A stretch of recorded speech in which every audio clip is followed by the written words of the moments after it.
Well,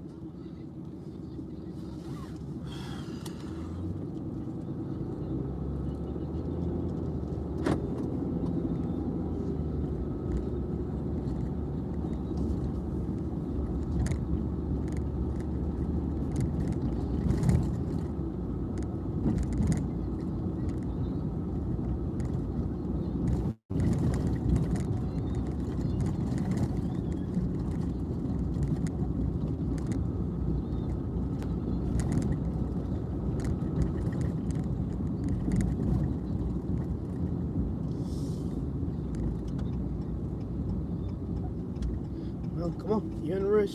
Come on, come on, come on.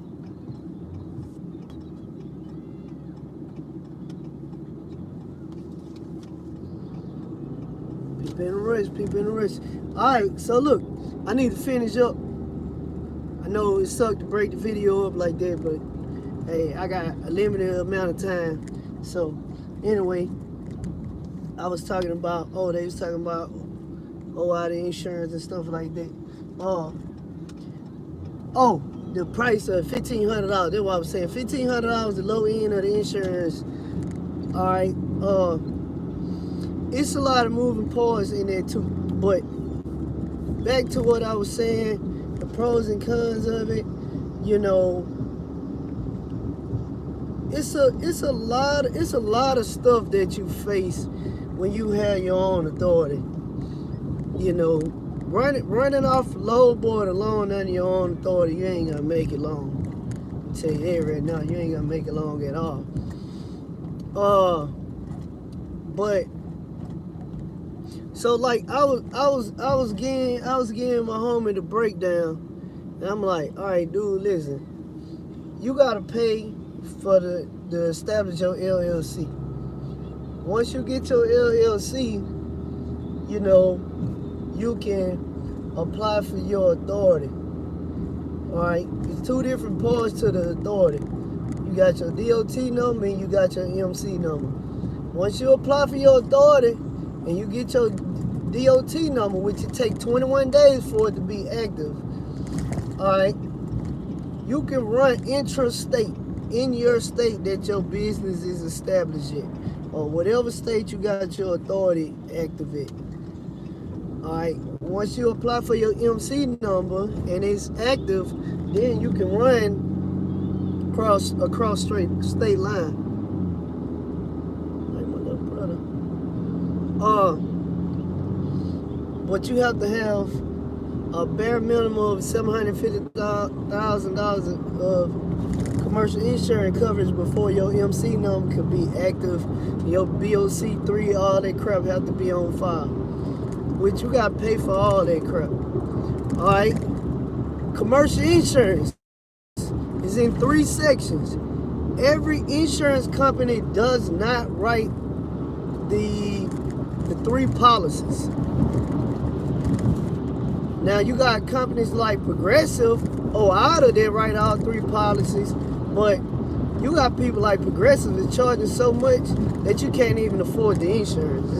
It's crazy how much they charge for the insurance. But it's physical damage, it's liability, it's cargo. Alright? Like when I had mine, I started with Progressive, but it was too high, I had to get from under them. So I think Lloyd's covered my liability and cargo, and National Fire and Marine covered my physical damage, which is 2 different companies, but it made 1 policy. I can't explain that part, but 2 different companies, they made 1 policy. Your insurance agent gets paid off of the policy. When you pay your insurance every month, they get paid from that.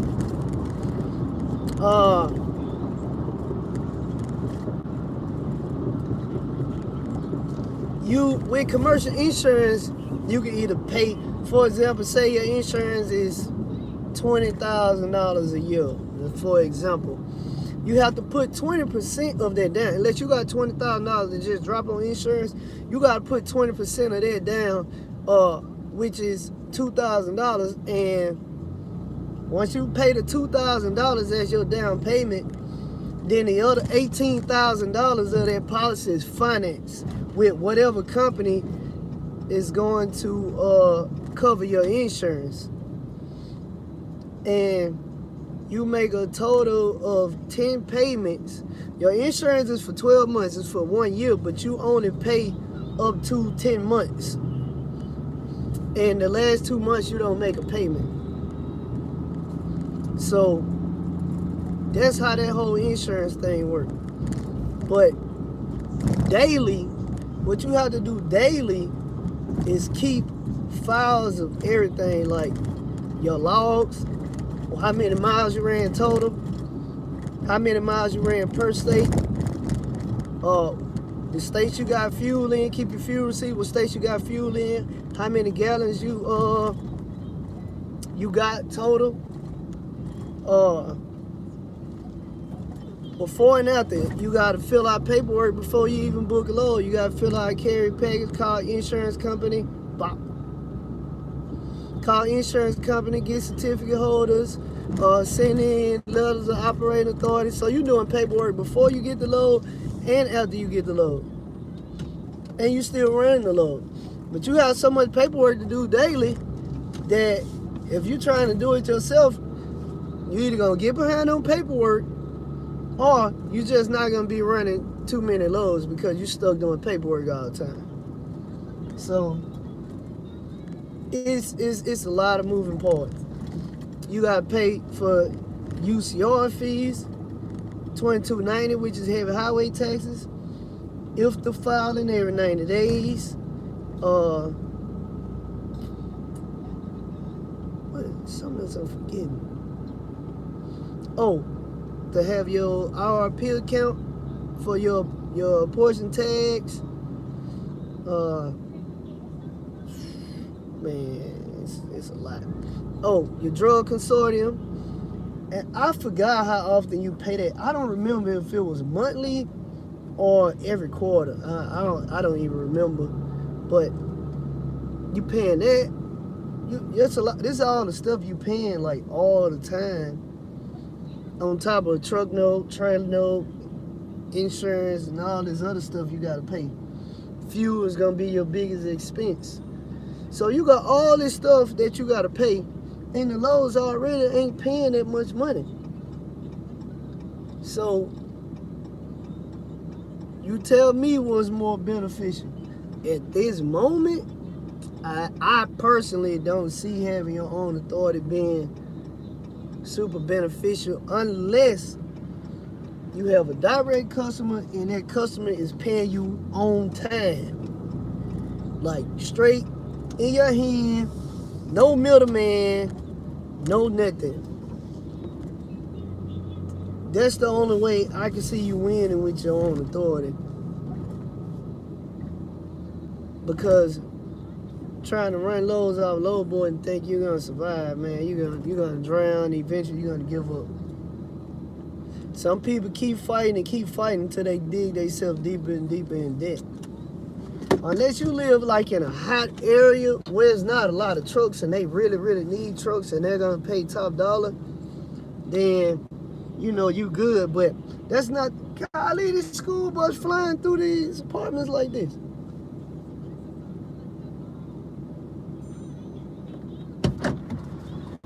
Tell Fat Man, come on.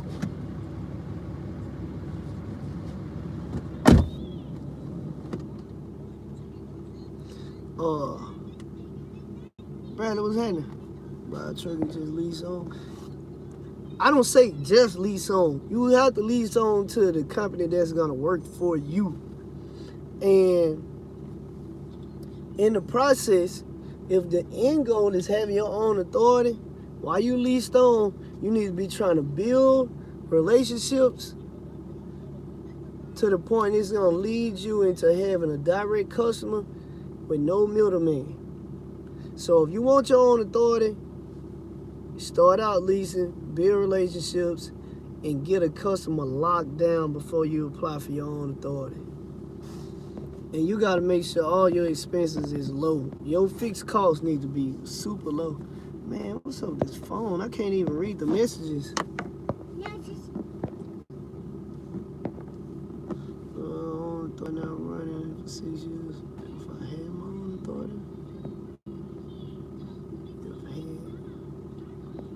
Anthony, I'm lost, bro. You gotta deal with inspection after the first year. Oh yeah. We talked about that too. Man, River Big, I'm glad you brought that up. What up, Rico? Sherman, what's happening? $4,000. Big B, what's happening? So look, oh yeah, I'm glad you brought that up. So check this out. You gotta have that safety audit your first year. And bro, you gotta bring everything. Oh, you had your own authority for 6 years. Yeah, you gotta bring everything. Bro, you gotta bring everything there. They wanna see LLC documents, see if you're a legitimate business. They want to see your operating authority paperwork. They want to see your insurance certificate, not just the insurance card. They want to see the truck registrations. They want to see the maintenance sheets on the trucks. They want to see where you bought tires for the trucks. They want to see your logs. Even when you shut your company down, you still got to keep your logs for 5 years. So they want to see logs. They want to see that you got an application on every driver, including yourself if you drive. They want to see a drug test policy signed by each driver. You need to have a drug test policy, and you need to have it signed by each driver. So application, drug test policy, copy of the driver's license, copy of their medical card, copy of their MVR, 1099 or W-2, and a drug test paperwork. All that need to be in a, it's a whole lot. And this is the thing, it's a lot of people out there, they running their authority and they clueless. And they don't know. Get in the back with your sister. Get in the back with your sister, come to the other side. Yeah. They don't know that they doing wrong or not doing something right until it's time for an audit. Well, that's the wrong time to find out, because they're gonna shut you down. If your stuff, if it's somewhat decent, they'll kind of show you what you need to do to get on track, and then they're going to set up to have another audit with you and see if you make those improvements. But if you just way off and you don't have nothing, they're going to shut you down right then. It's over with. Close the doors. You know, you done lost everything. Now you still stuck with these truck notes and trailer notes and all this other crap. And they ain't reimbursing you for no insurance, so that's out. So you just screwed. And if you got somebody driving your trucks that's not on your insurance, and you don't have them in your drug consortium, you don't have a drug test on them, man, one of my friends was telling me that his friend did that, and he had a friend that used to, whenever he was in a bind, he'll have him move the truck around for him, pick up a load or whatever the case may be. He might just pick it up and park. You probably don't even run the load, but just help out. Well, somebody hit that driver, and you know, state police got to come out when it's 18-wheeler wreck or whatever. And he ain't had no application, no drug test on him, no nothing. That dude, authority, got suspended for 1 year, and he couldn't move the trucks. So the way he got out of the situation, thinking like a real boss should think, he ended up knowing somebody else that had a trucking company, leased all his trucks up under that guy, and then he was able to move his trucks. So he ran up under that guy authority, paid him a percentage. I don't know, he probably paid him 25%. Hey, call Poke and see if he at the shop.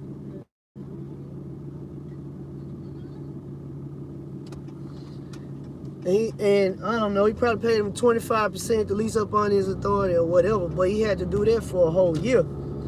Then you can apply for, my bad, got a call. But, so he ended up leasing his trucks on to somebody, paying them a percentage, and, you know, he did that for a year. But the bad thing about it, now this is on his record. So, when it's time for you to try to get insurance and all that again, a lot of people ain't gonna even want to deal with you because of what you did. Plus, if somebody do give you a shot, the insurance is gonna be extreme. Cause nobody really trusts you now.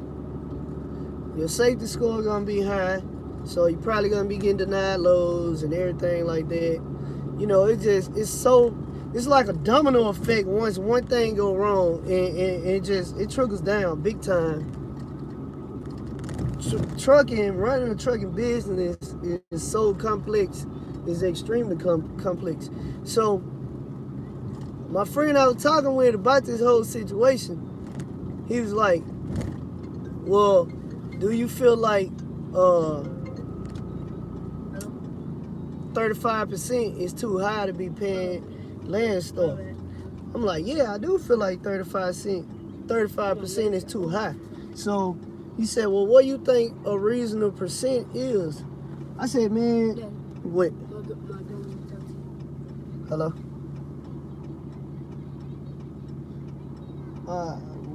Okay. I'm finna turn around. You need to get your meds out of the house. So he said, well, what you think a reasonable percentage is? I said, I think 25% is reasonable. I said, you know, in our situation it is, because you got to think about everything that's available to us. Like, you're not going to get that anywhere else. I said, now, if I was leased under a different company and they didn't have all this stuff that I can utilize, then no, 25% would be too much. But they doing everything for me. I don't have to file no IFTA. They do that. I don't have to bill. They do that. I don't have to do anything I was having to do under my authority. They do all of that. And they give me the best rate. They gave me a discount on fuel. They gave me discount on hotel. They gave me discount after discount after discount. And I'm saving thousands of dollars a month. 25% is definitely reasonable. Which, you know, of course, he didn't see it that way. But in my opinion, you have to have your own business, run your own authority before you'll know what's good or bad.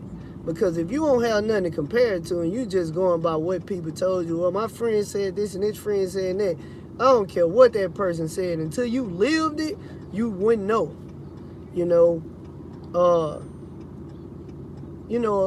and a lot of people, you know, they talk about, well, I got a friend that's doing this and he's making this, and I got a friend that's doing that and he paid this amount right here. Man, try your vehicle, bro. God dang. Dude doing 5 miles an hour. True statement. Yeah, you know, so this is what people don't realize. Like, just because one person doing something don't mean it's gonna happen like that for you. Even if you use the same company, it don't happen. So let me tell you, commercial insurance, to get a quote on insurance, it's a lot of stuff you gotta have in place to get an accurate quote on commercial insurance.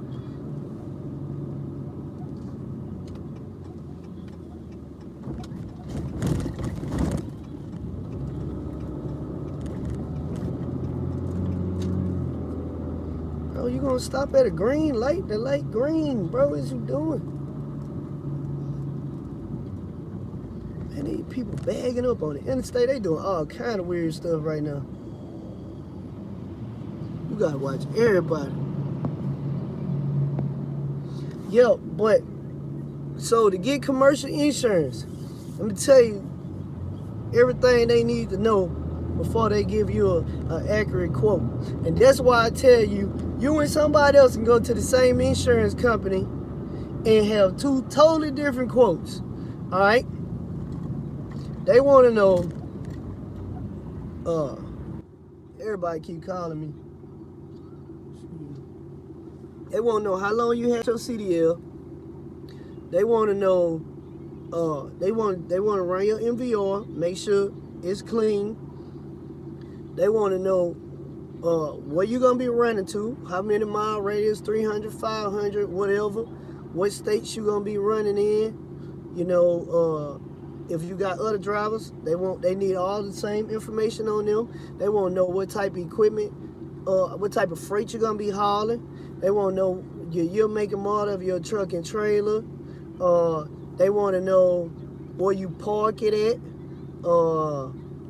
They want to know, do you have the backup sensor? They want to know if you got a dash cam in there.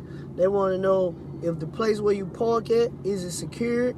Is it lighted? Is it a fence around it? Do you have a security guard there? They want to know, dang, what else? Oh, do you have is your truck governed? They want to know, man, it's a lot of stuff. They want to know about your routes that you normally run, because your quote is going to be based on where you normally run it. Example, an agent gave me, he said, well, if for example, we live in Louisiana, it usually don't, it's like less than 1% chance that it'll snow here. So, if, like for example, if I have my authority here, and he want to know what my route said, because if my truck routes is normally run up in Missouri or Illinois or somewhere where it's snow, the next question is, how often you go and is multiple trucks going at one time?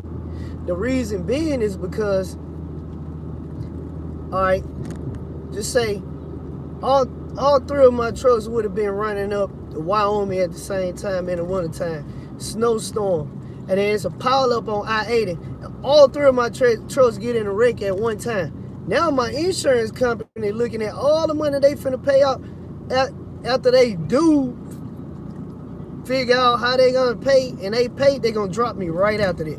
Boom, over with. That's why they ask you all those questions, because they're trying to figure out what's gonna be beneficial for them. They like, cause man, the chances of it being a claim is high, or the chances of it being a claim is not high. Man, these people driving so weird, bro.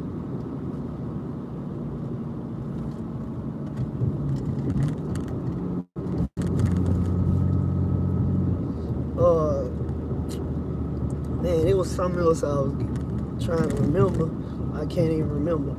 But, alright, so that's that. I'm kind of all over the place right now. But, alright, let's talk about this. I don't have no reception.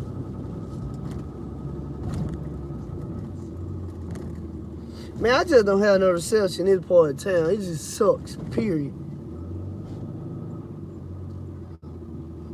Hurry up, man, so I can get on while I got some reception.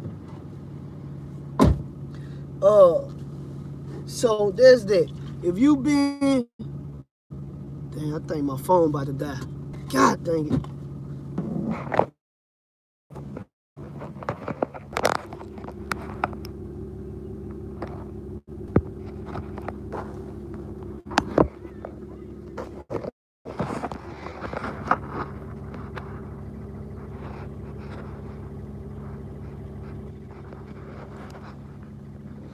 Man, my phone about to die. And this particular phone is so jacked up, the only way it'll work on a wireless charger. So I'm trying to figure out how in the heck could I secure it on this wireless charger.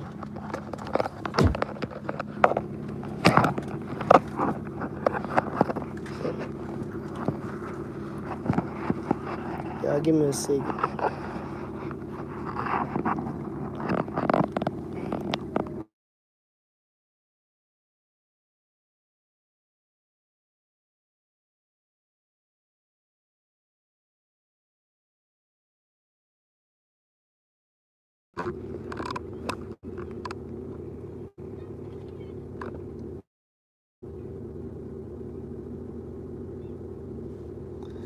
Man, it's the best I can do for now, because my phone just won't charge. But anyway, my phone's at 1%. I seen it about to die, so I just gotta rig it like this for now. But anyway, so if anybody who's ever driven an 18-wheeler, you went to a truck driving school, right? Every person that has ever went to a truck driving school to drive a truck paintball gun. If you went to a truck driving school to get your CDL, you know every truck driver, everybody run. There's more dry vans on the road than any other truck known to man. So with that being said, in turn, James was happening. In turn, guess what? The rates is gonna be lower because they like, I got options. I got plenty of trucks. I'm not finna pay you this extreme amount of money because you ain't gonna do it for this amount. But I got, you know, I don't know, Miguel over there, they said he'll do it for a few $100s cheaper. So, you know, no, why would I pay you all this money? Alright, so I was talking to my homie, I was telling him, I was like, bro, listen, the first problem is the fact you running a dry van. It's tons of dry vans on the road, tons of them. So, you know, getting your own authority is not fixing the problem. You need to go to a different type of trailer and start there, because now that's not costing you any more money. Actually, you're saving money, because in our situation, the percent he put in his pocket, his percent is going to increase by 8% per load if he just switch trailers. Now, you talking 8% per load, and just say, for example, you running 5 loads a week, and just say, just to be realistic, let's say they short hauls. So, since you running short hauls, you're able to run 5 loads a week. All right? Now, you do 8% times 5 a week times 4 weeks a month. That's 20 loads at 8%. And you look at how much money you putting in your pocket. You talking a lot of money. Thousands of dollars that you putting back in your pocket just for switching trailers. Now, the problem is, I can't say that for his situation, but you got a lot of people, they don't want to do the physical work of flatbed. They don't want to chain no loads. They don't want to tarp no loads. They don't want to do none of that. You got a lot of people who just rather swing doors. I don't ever want to swing a door. So you just gonna go block the road. Okay, that's pretty smart right there. These people are impatient and stupid. So, yeah, man, I'm not a dry van type of person, bro. The only time I've ever been hooked up to a dry van is in truck driving school. And yeah, I'm out on the vans, bro. Appointment times, you know, 2 o'clock in the morning, you got an appointment to get loaded and unloaded and all that. It's a pro and a con with that, you know. Like, the pro is you can always get a load 24 hours a day. You can always get a load. That's the pro to it. The con to it is the fact that the rates, look, just block all the traffic coming off the interstate because you're impatient. The rates are a whole lot lower. You know, that's the bad part of it. They, you know, I'll talk to guys that wait hours, even a full day, 24 hours to get loaded or unloaded. Like, man, heck no. I'm like, the 7 to 3 window, you know, you pull up, you get loaded, you get unloaded, you keep it moving, and you know what I'm saying? It is what it is. Now, the con to flatbed is the fact that if you get a late load in a day, like I got screwed with the first load I had. Luckily, it paid me good, but I got screwed with that because I had a 1 o'clock pickup, like, which I don't I don't recall ever since I've been driving trucks ever having a pickup time. Let's say I want you there by this particular time, but a scheduled appointment time, nah. The only time I've had scheduled appointment time is when they had to unload me with a crane, and they're paying that crane like hundreds of dollars an hour, you know, just to have that crane there. So that's the only type of appointment I've ever had. Yeah, but they said 1 o'clock. So now I'm looking at, man, I got like almost 11-hour drive to get to my destination. And man, it's gonna be my whole clock. So any type of holdup is gonna put me behind, which means I'm gonna have to start my clock later the next day. And then I still gotta get unloaded when I get to the facility. And then I still got to try to get to an area where it's freighted. So I had to drive an hour south just to get back in the city that had some freight. But see, this is the thing. I ain't no lane, so I already knew where I was. It was no sense of waiting around right there to try to get a load. But that's, you know, that all come with experience. You got to learn lanes. But yeah, that 73 window, if you miss that window with flatbed, then you stuck with that to the next day, or you can't get loaded to the next day. So that's the bad part. But I know how to run, so, and I run hard too. I try not to stop my truck for nothing. Man, these people are driving extreme. They act like they driving like people in China drive, like just no rules to the road.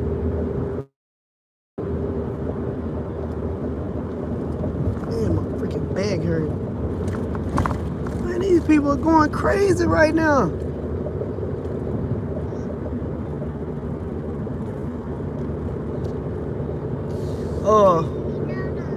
Yo, what's happening? Tell Wolf, what's the deal?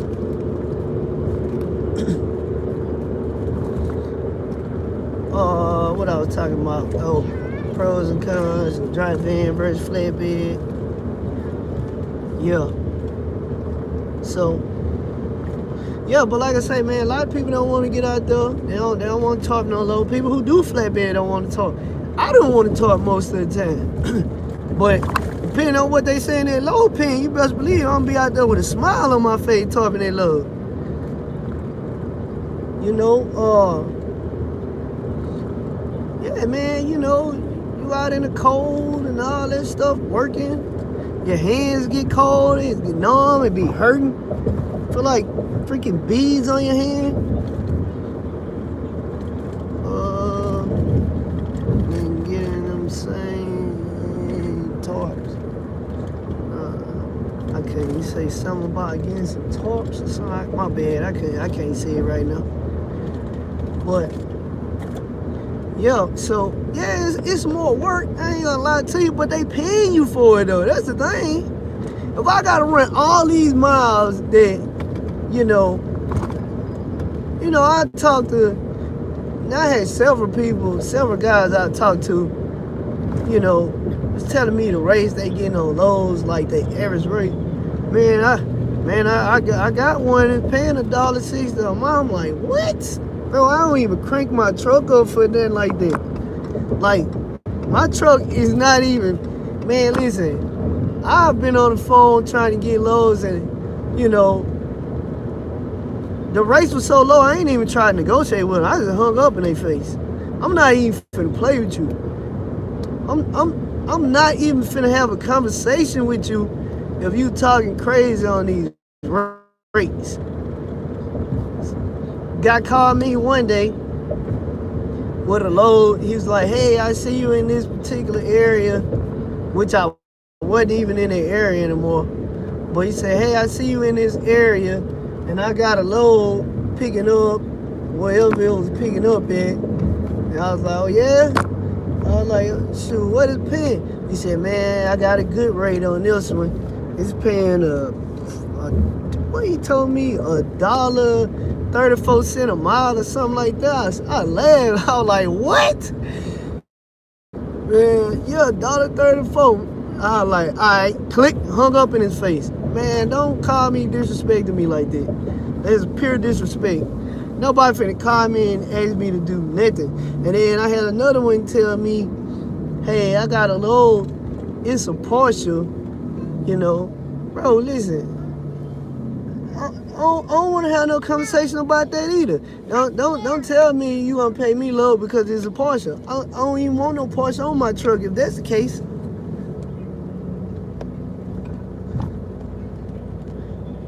I don't want to talk, man. If you ain't talking the right numbers, I don't want to have a conversation with you at all. Don't call me. And I definitely won't call you. I'm not gonna see a load that's paying $1.60 and try to talk you up to $2.50 a mile. No, I ain't finna call you. I'm gonna let your load sit. Some stupid person gonna call and get it. I'm not the one. Cause you mean to tell me you're gonna sacrifice all this time on the road, being away from your family, dealing with different personalities when you going, you know, shippers, receivers, truck stops, you know, traffic bagged up, it's wrecks on the interstate, several inspections over and over, possibility of your truck breaking down, bad weathers, rain, sleet, snow, storm, and then you mean to tell me you're gonna run for that little bit of amount of money, and then when you get home you still don't have enough money to pay your bills? Man, you crazy. I wouldn't ever in life dare do that. Man, that's stupid. I can't believe there's people out on this road doing that. Man, y'all crazy. Man, it's a lot of people up here. Come on, you coming out of the way. I wouldn't dare do that to myself, man. You got all these people making these crazy sacrifices like that. And, man, I ain't making no money. Who fault that is? What have you done differently? Have you done anything different, or you got the same situation and you complain about the situation like the situation gonna fix itself? Man, come on. Come on, man. Let's be real. Everybody want money. And if they gotta cut your throat to get it, they gonna cut your throat to get it. So, let me get some little bit of light up in here. Alright, I need y'all to stay by for just a second. Let me check on something.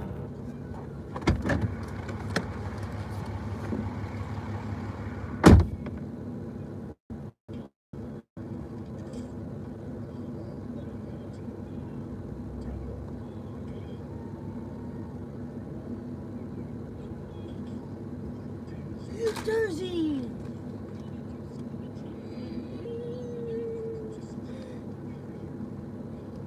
Let me see Jersey. Let me see. What the baby?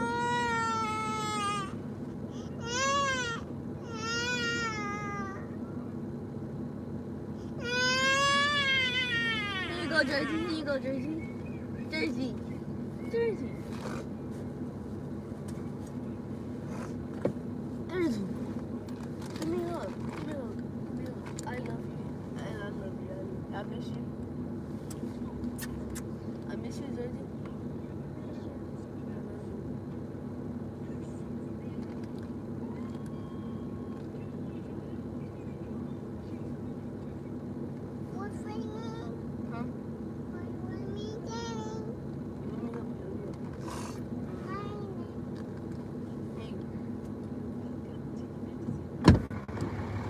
Alright, my bad. What's wrong, man? What you crying for? What's wrong with her? Somebody called my phone or something? No, sir. I click off it. Dang, man, I really got you. Okay. Man, I'm gonna have to call y'all back, man. I'm about to get my hair cut. Man, it look bad. But man, y'all got any questions, man? Y'all shoot me an email. Man, we can talk more about it. You know what I'm saying? I know I'll be super busy. I know some people shoot me emails or whatever the case may be. I'm like, man, he ain't respond, bro. Y'all don't understand, like, how compact my life is. I'm trying to cram so much stuff in just a few, like, just hours in a day. But I'm moving so much. I don't hardly ever get the rest, bro. And I don't. The only time I get the sleep I need is when I'm on the road. That's the only time I get the sleep I need because I have to shut down for 10 hours. But other than that, if I'm at home, and then, of course, if I'm on the road, I ain't checking emails because I'm rolling. By the time I shut down at night, that's probably the only opportunity I may get if I'm not too tired. But other than that, but I be busy, so it ain't like I'm dodging nobody. But now I'm going to holler at y'all, man. Y'all just shoot me an email. Y'all got questions, infonewsmario@yahoo.com. INFONEWSMARIO at Yahoo. I'm going to holler at y'all. Peace.